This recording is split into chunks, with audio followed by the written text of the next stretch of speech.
Welcome to Hub History, where we go far beyond the Freedom Trail to share our favorite stories from the history of Boston, the hub of the universe. This is episode 242, the Valentines Day Blizzard. Hi, I'm Jake. This week, I'm talking about a legendary New England storm. Here in Boston, trains and trolleys ground to a halt, stranding commuters at South and North Station. Thousands of drivers were forced to abandon their cars in the middle of traffic and just walk away in search of shelter. The storm killed dozens of people. It may sound like I'm describing the Great Blizzard of 1978, or even a typical Monday in February 2015, but I'm actually talking about the Valentine's Day Blizzard of 1940 that hit Boston without warning and left chaos in its wake. But before we talk about the Valentine's Day Blizzard, I just want to pause and say thank you to our Patreon sponsors. These are the folks who commit to supporting Hub History with $2, $5, or even $10 every month, offsetting our operating expenses. February marks the 3rd anniversary of our Patreon, so I thought I'd give a few supporters a special shout-out. Matt F., Derek L., and Michelle S. are our longest-running Patreon sponsors, who signed up during that first month and have kept up their support ever since. Plus another very special thank you to Georgia B., who's contributed more money toward our expenses than any other sponsor over the past 3 years. We're grateful for their continued support, and to everyone who signed up to sponsor the show in the last 3 years. If you're not yet a sponsor and you'd like to be, just go to patreon.com/hubhistory or visit hubhistory.com and click on the Support Us link. And thanks again to all our new and returning sponsors. Now it's time for this week's main topic. My parents always got a kick out of telling me about the day they brought me home from the hospital. I was born on Valentine's Day. My parents brought me home in a blizzard a few days later.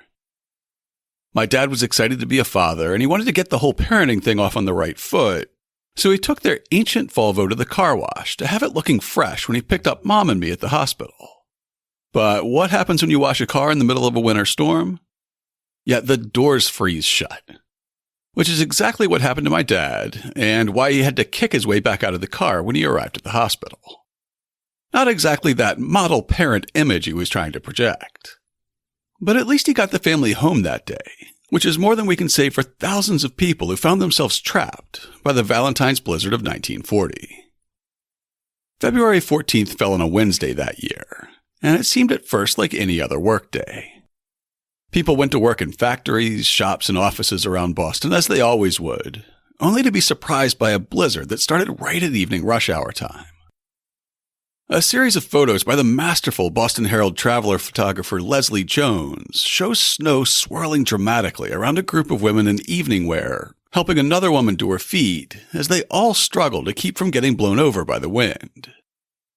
Another one, probably from the next morning, shows a group of women who might have been secretaries walking single file through snow up over their knees, in skirts, high heels, and open-toed shoes, showing how unexpectedly violent that afternoon's storm was. This is the most interesting thing about the Valentine's Day Blizzard to me. It dumped only about 14 inches of snow on Boston. Now, that's not an amount that I want to be stuck shoveling.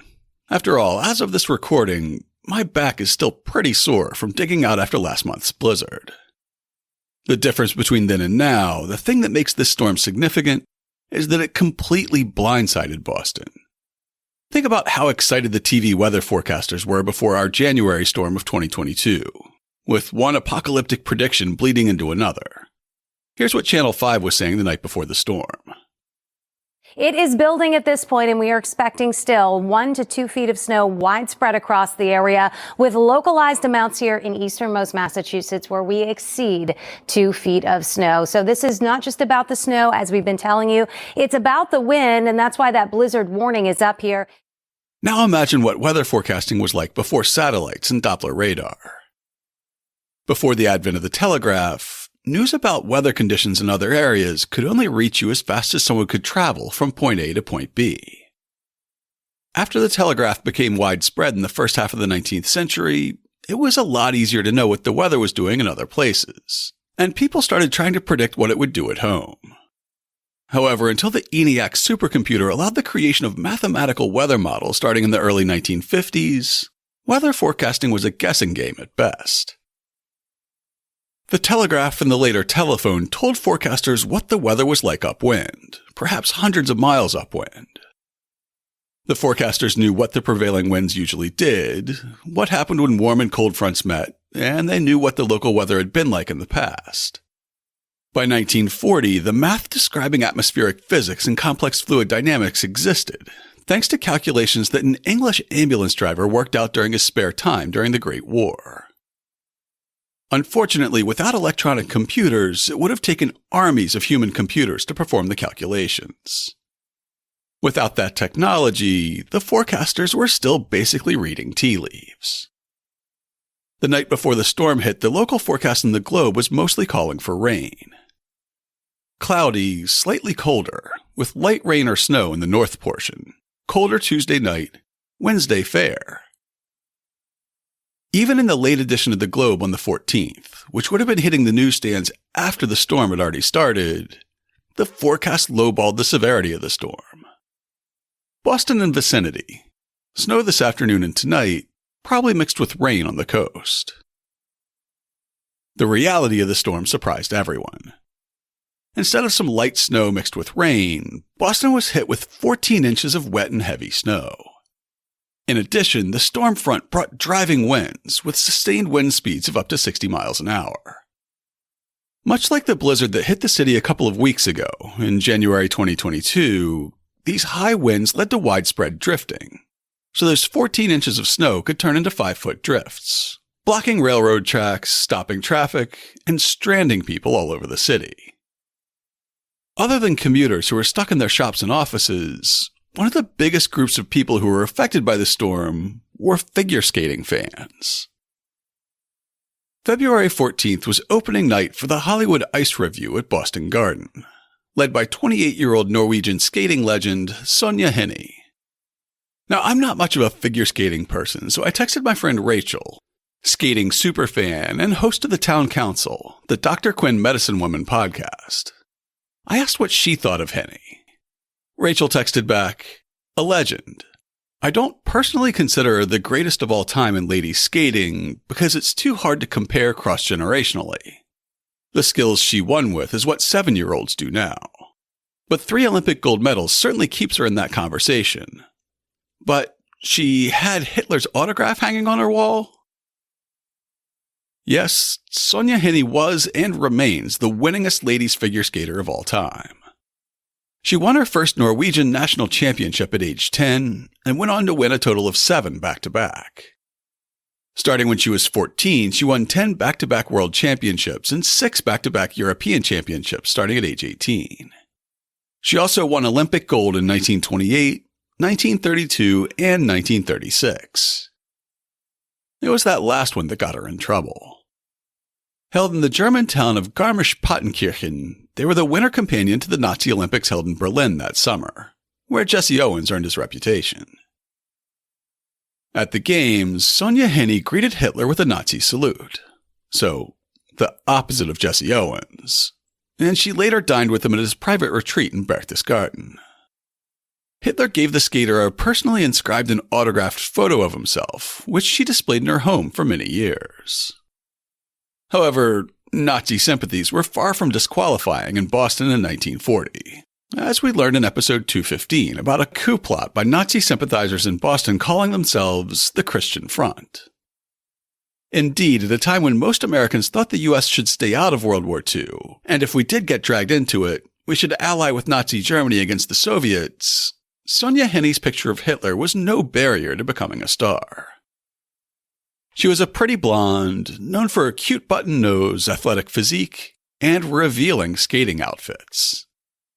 She's known as the first figure skater to popularize the now standard outfit of white boots and a short skirt, which leads us to a favorite exclamation from Boston's second most popular podcast.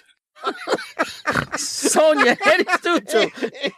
Tom and Ray Magliazzi, better known to NPR listeners as Click and Clack the Tappet Brothers, hosted Car Talk on WBUR for 35 years, and Sonja Henie's tutu was one of their favorite exclamations the whole time. Many years in, they gave this explanation. Sonia Henny's tutu. Now, what is the... I have to admit that some of these have been lost to antiquity. You know, they get the origin, just like words. The origin gets lost, and it's still funny, but no one knows why. I remember some years ago seeing Pat Harrington, who was a comedian, was on television and radio, stage, screen, everything. Yeah, I remember him. Doing a little bit about Lawrence Welk having two brothers, okay, and they sang together, the three of them. This was true? Of course not. Oh, he made this up. He had made it up, and it was little known that they had a singing trio, and he was pretending to be Lawrence Welk, doing the Lawrence Welk accent, and I remember him saying, "So you found out about the trio, Sonia Henny's tutu," and it just stuck in my mind. Thanks no doubt in part to those appealing physical characteristics in her trademark tutu, Sonia Henny found success in Hollywood after retiring from competition in 1936. She mostly appeared in musical comedies that showed off her skating prowess. But at the same time that her Ice revue was debuting in Boston, her movie Everything Happens at Night was playing in Cambridge, Coolidge Corner, and Charlestown. This dramatic title was Henny's one attempt at a serious role. Between her athletic career, her movie roles, and her national tour, Sonia Henny was one of the most famous women of the era. Her name was even featured in a Globe column instructing readers how to pronounce unfamiliar names and words. Hint: it rhymes with penny, not shiny. So on the night of February 14th, thousands of people turned out to watch an international superstar's Boston debut, with the Globe reporting the next day, Miss Sonia Henny was carried to the end of an imaginary rainbow and the subsequent pot of gold via her enchanted silver skates at the Boston Garden last night, as the Hollywood Ice Revue of 1940 opened a 6-night engagement before a gathering of some 13,000 spectators who braved the blizzard and gale to pay personal homage to the 28-year-old ice danseuse, who is definitely one of the greatest drawing cards of the entertainment world.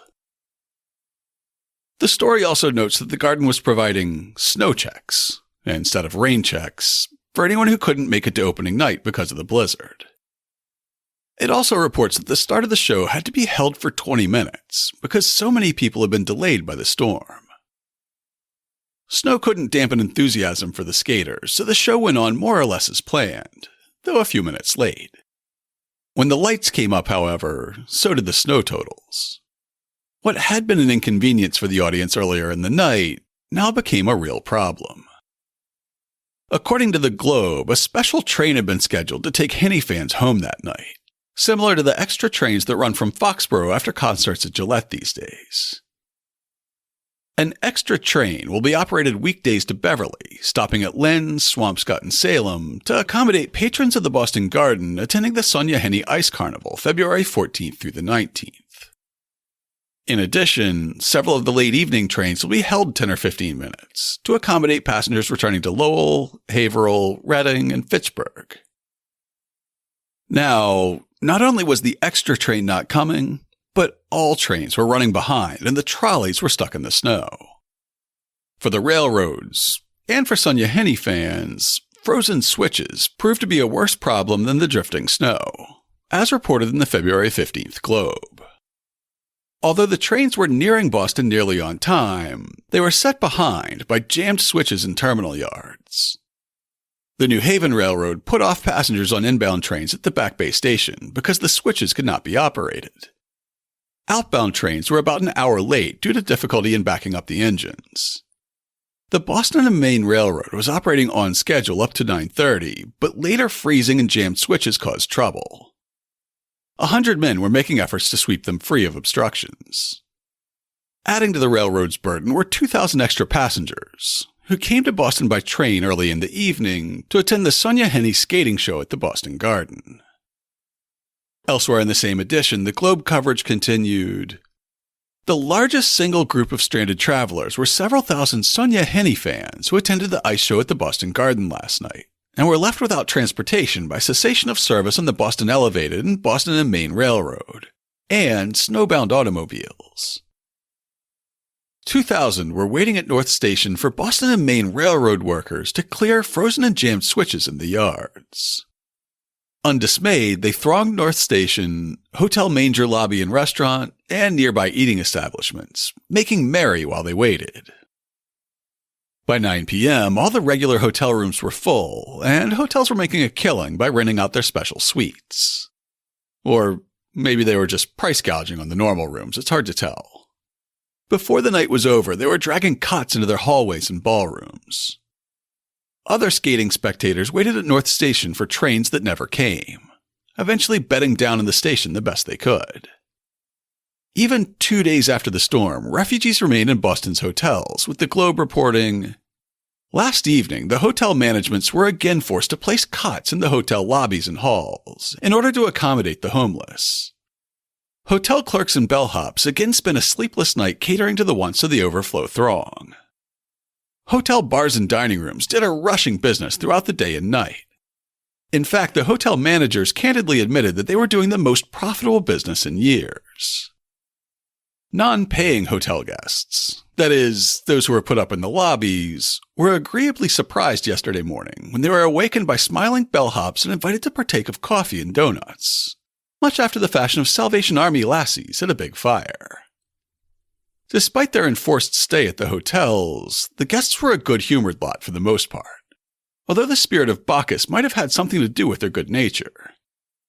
It was no rare sight to see women in evening gowns and men in tuxedos sipping cocktails at the fashionable lounge bars of the swanky hotels in mid-afternoon. While the railroads had problems on the evening of the blizzards, trolley service was in the process of crashing and burning.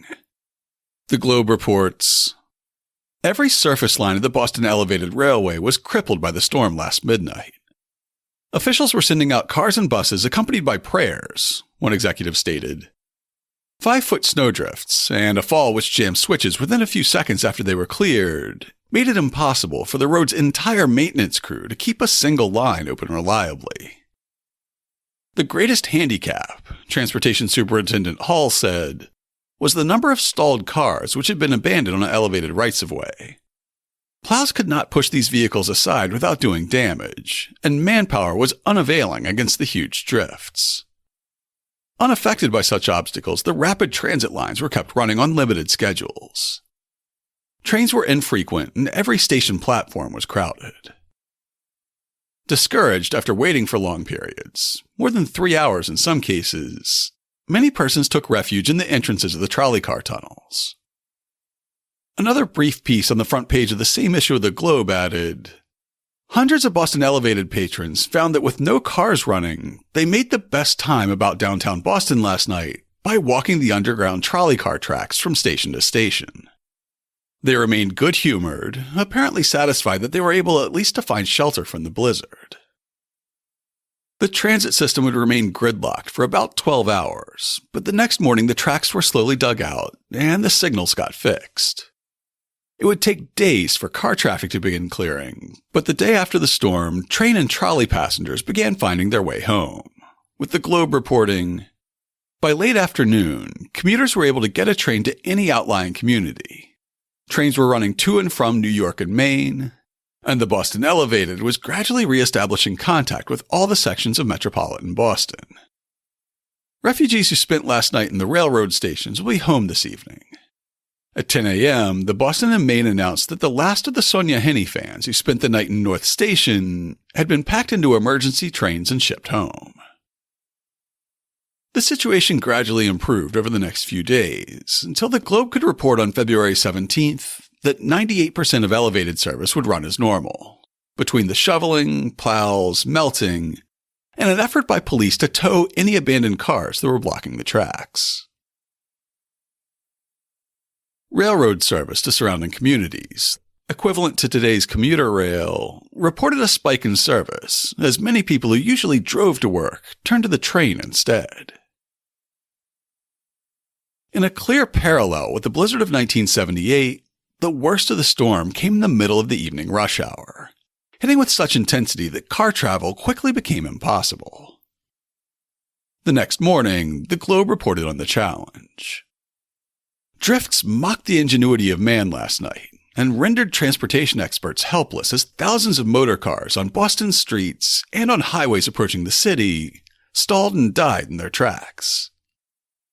In the evening rush hours, the storm was at its consistent worst, and traffic officers perspired despite their rather chilly blast.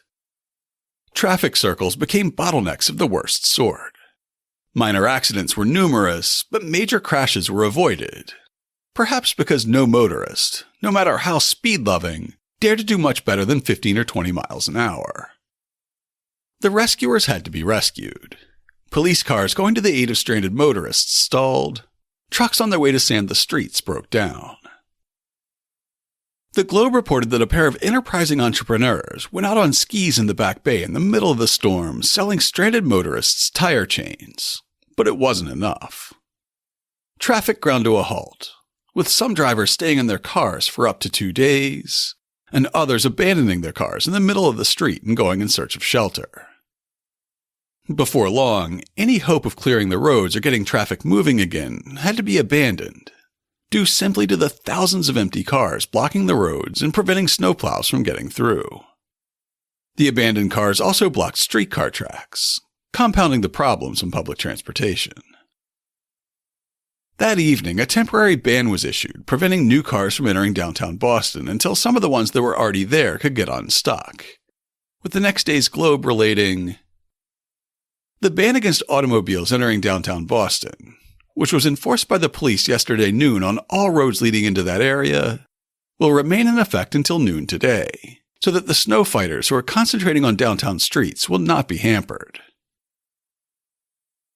As the roads became impassable to automobiles, Boston turned to an old and reliable form of transportation, as reported in the February 16th Globe. Horses were in demand in East Boston yesterday.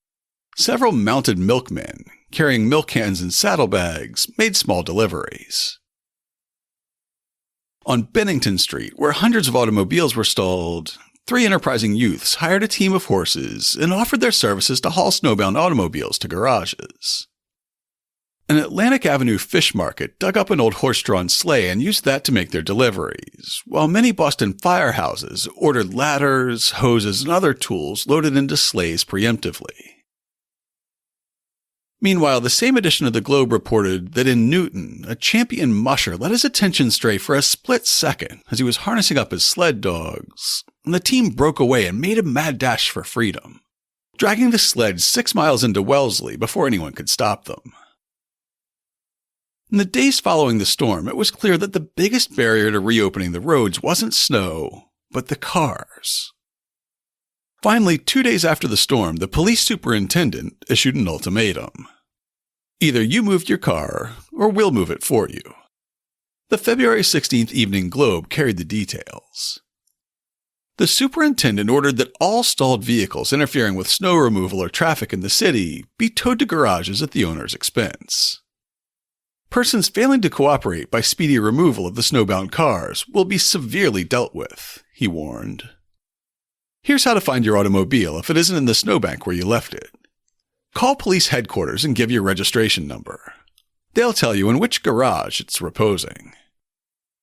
Lieutenant Lawrence L. Wyatt, in charge of the Bureau of Operations, today ordered all stations to notify headquarters immediately every time a car is towed to a garage, giving registration number of the car and the name of the garage. Here are the rates. For an easy tow to a garage, $3. For a hard tow, $5. The usual daily rate for garage parking is said to be $1 more or less. When was the last time you could park in a garage in Boston for $1, much less an impound lot? Over the next few days, a massive mobilization of machines and manpower allowed Boston to dig out from under the snow blanketing the region. For residents of 1 Alston Street, however, the snowplows were too slow to arrive. On February 17th, the Globe visited Quint Avenue and watched the local residents band together to get their street open for business. Annoyed by the failure of a snowplow to open the street and extricate their automobiles, many of them in huge drifts, 40 apartment dwellers on Quint Avenue, Alston, took matters into their own hands last night. After 2 hours shoveling, they had opened the roadway to traffic. They're quite proud of their accomplishment, but just a bit apprehensive. They're afraid that perhaps somebody might get the idea that if it can be done once, it can be done all the time everywhere. When their patience finally reached an end, the group was mobilized by Fred Morley of 40 Quinn Ave, and the assault on the snow began. Women and men in equal numbers volunteered. Women reported for work clad in every sort of costume, from conventional streetwear to riding habits to housecoats. Their tools were as varied as their apparel. So also was the equipment of the men. But in 2 hours, they were the envy of their neighborhood, if not the dwellers of side streets all over the city. By Thursday afternoon, Boston had fielded a small army of snow shovelers to at least try to clear enough emergency arteries to let fire trucks navigate the streets in case of emergency. The February 16th Globe reported, Boston officials, directing the work of 17,000 shovelers and a huge mechanized force of snow removers, looked hopefully for definite word from President Roosevelt for a special appropriation which would release 9,000 WPA workers for snow clearance work. Other municipalities, similarly handicapped by the shortage in state WPA funds, were equally anxious for speedy cooperation from federal authorities. With telephone and telegraph operators unable to get to work across much of the region, officials at first tried to contact Washington, D.C. by shortwave radio, but were unsuccessful. When reliable phone service was finally restored, the state's congressional delegation asked FDR to send manpower from the Works Progress Administration to help the city dig out. The president declined, saying that he could only offer monetary aid, and even that would be capped at $40,000 in relief for the entire state. Unfortunately, it was rapidly becoming clear that $40,000 would just be a drop in the snow removal bucket. The Boston Globe reported on February 16th, an army of more than 50,000 state municipal highwaymen labored to clear Massachusetts highways last night, running up a staggering snow clearance bill estimated in the millions. Using all equipment available, including nearly 20,000 plows, tractors, and trucks, the snow-clearing forces were fighting an uphill battle. But state authorities announced last night that all state highways are now passable. Traveling conditions on the main roads remain dangerous, with ice forming on the surfaces and snow continuing to drift. The state police reported that many back roads were still untouched and impassable. It took 4 days, but Boston finally got the streets open by the evening of February 18th, with the next day's Globe giving a sense of how much effort it took. With virtually every department head and able-bodied subordinate cooperating in some capacity, official Boston and its huge army of emergency help had succeeded in reopening every street in the storm-struck city to traffic by midnight last night. Yesterday, 4 days after the crippling St. Valentines Day Blizzard, approximately 16,000 men and 1,500 pieces of motorized equipment continued their snow clearance operations. Directing the work of freeing the city from the paralyzing effects of the storm, Boston's Public Works Commissioner George G. Nyland and William T. Morrissey, Division Engineer of the Highways, announced that 90% of the streets had been reopened by mid-afternoon, and that this phase of the job would be completed by midnight. Still far from completed was the backbreaking task of cutting down the mountainous snowbanks lining virtually every street and impeding traffic movement. With the reopening of the thoroughfares, workers and equipment were turned to this cleanup job. Commissioner Hyland said that there were 10,000 emergency workers on duty yesterday, in addition to 3,500 WPA men, 350 welfare recipients, and 1,000 departmental employees. 10 contractors were supervising the work of an additional force of approximately 1,000 diggers and shovelers. The equipment operated yesterday under the Department of Public Works included 400 hired trucks, 40 hired tractors, 20 big plows of the Boston Elevated, 5 10-ton snow-fighting plows of the State Department of Public Works, 18 snow loaders, and 6 crane trucks, such as are used in excavation work. The contractors had 1,000 trucks in operation, aided by 35 loaders and 20 crane trucks. Snow was hauled away and dumped in city-owned lots, playgrounds, and into the sea, with newspaper photos showing fireboats using seawater to hose down giant piles of snow along Fort Point Channel. Commerce in the city had been stalled since Valentine's Day. the first time in 14 years that all the major department stores had closed for weather. Grocers were closed too, which became a real problem in a few days, since that was the era when people made several trips to the store each week instead of a single weekly grocery run. These were also the days of Boston's blue laws, which tightly controlled what was allowed on Sundays. So it was a relief when the police superintendent announced a suspension in Sunday restrictions, as reported in the February 16th Globe. I am directed by the police commissioner to notify commanding officers that, due to the recent storm and impassable condition of many streets, this order will serve as a blanket permit for the transportation of coal, oil, and foodstuffs, and other necessary merchandise, the sale of necessaries of life, and necessary work of labor to alleviate suffering, loss, damage, or public inconvenience on Sunday, February 18, 1940. While many people worried about their next meal after the storm, Winthrop residents were enjoying a feast after the storm tossed over 3,000 fresh lobsters up on shore. However, the rest of the region was ready to go shopping. So when Sunday finally rolled around, commerce resumed with a bang, with the February 19th Globe reporting, "The market district was the scene of unaccustomed Sunday activity, as wholesale firms were kept busy supplying hotels and restaurants whose stocks had run low during the blockade of snow." It seemed like anyone who wasn't shopping that Sunday was out snowshoeing, sledding, or skiing. Golf courses were thronged with sledders of all ages. The forests were filled with people exploring on snowshoes. And while the snow kept people from making it to the popular ski resorts in New Hampshire, they could find plenty of fun closer to home, as reported in the Globe. Winter sports crowded into Boston's backyard and trespassed upon its front lawn yesterday, as an estimated 15,000 persons on skis, toboggans, and sleds skimmed over snow surfaces at 60 nearby golf and country clubs. Big Blue Hill hasn't had so many swift and silent winter woodsmen slithering between the trees, bobbing up behind bushes, mushing over trails on snowshoes, and popping out from behind boulders since the days of the Indian Wars. The paper estimated that there were 600 or 700 skiers at the Blue Hills and continued, in a reference to the Great Blizzard in 1888, "Deep snow pushed the clock back 42 years, and today's generation got a graphic idea of what Grandpa and Grandma mean about the fun they had hereabouts in the gay 90s.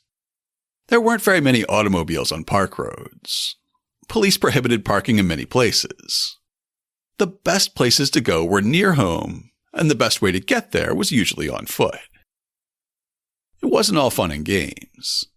In all, 31 people died in the aftermath of the storm, from heart attacks, car accidents, getting hit by snowplows, and exposure. With the streets open and the trains running, Boston returned to normal just in time for the next snowstorm, which hit the city on Tuesday, February 20th. To learn more about the Valentine's Day Blizzard of 1940, check out this week's show notes at hubhistory.com/242.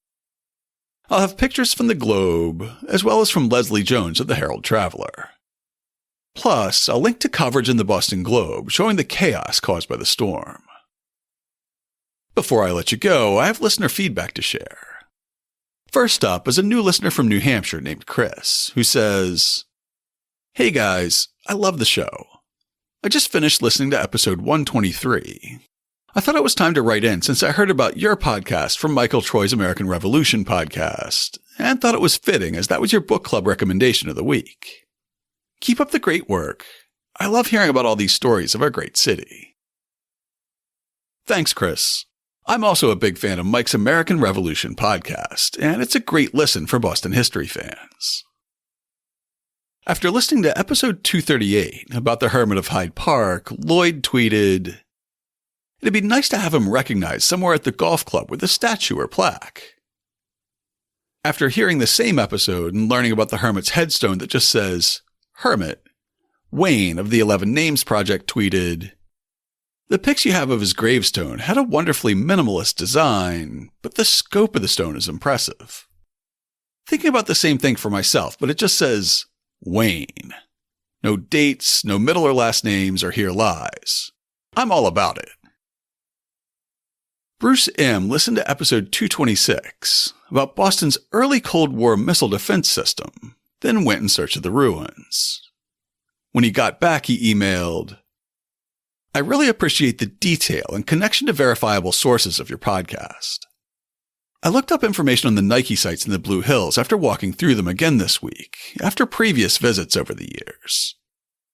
Being able to easily dig into this history is a valuable resource. Very much appreciated." Tristan hit us up on Twitter after listening to episode 220 about the missionaries from Park Street Church to the Kingdom of Hawaii. Excellent topic. It was the history of Hawaii that opened my eyes to the propaganda taught in American schools. And Deanna M. emailed with constructive criticism. "Just discovered this resource. So interesting. But how are you doing your transcription? It's awful. Is it automatic?" In a word, yes. The transcripts we publish on hubhistory.com along with each episode are created by an Amazon speech recognition service, so I know it borks things up sometimes. Better that than no transcript, at least in my opinion. And the price is right. Michelle took to Twitter with this appreciation of our recent show about David Walker with Old North. "Just finished listening. What an amazing human being he was. The speakers did an outstanding job with this talk." And LW wrote in with a suggestion for a future episode. "Hi, I'd love to hear an episode about Melnia Cass. Most people associate her name with Mass and Cass in our city's humanitarian crisis. It would be great to learn about her life and the positive impact she made." First of all, thank you. I actually love episode suggestions, even if I don't use them all. And second, Melnia Cass is definitely on my topic backlog. I just need to find the right angle to be able to write a decent story. I love getting listener feedback, especially episode suggestions. If you want to get in touch with us, you can email us at podcast@hubhistory.com. We're Hub History on Twitter, Facebook, and Instagram. Or you can go to hubhistory.com and click on the Contact Us link. While you're on the site, hit the subscribe link and be sure that you never miss an episode. If you subscribe on Apple Podcasts, please consider writing us a brief review. If you do, drop me a line, and I'll send you a Hub History sticker as a token of appreciation. That's all for now. Stay safe out there, listeners.